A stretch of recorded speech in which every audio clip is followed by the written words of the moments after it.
Tatlong manlalaro ang nasa listahan ng hopefuls para sa 2024 Korean V-League Women's Asian Quota Draft.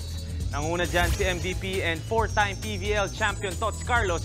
Kasama niya si Mylene Pat ng Share Tigo Crossovers at si MJ Phillips ng Petrogas Angels. Ayon kay Tots Miss Volleyball Carlos sa interview niya sa Good Morning Kapatid, hindi niya sinasara ang pinto na maglaro overseas. Kung mapili man, ito ang magiging unang pagkakataon niya sa international scene habang hindi na bago dyan si Mylene Pat na naglaro na dati sa Thailand.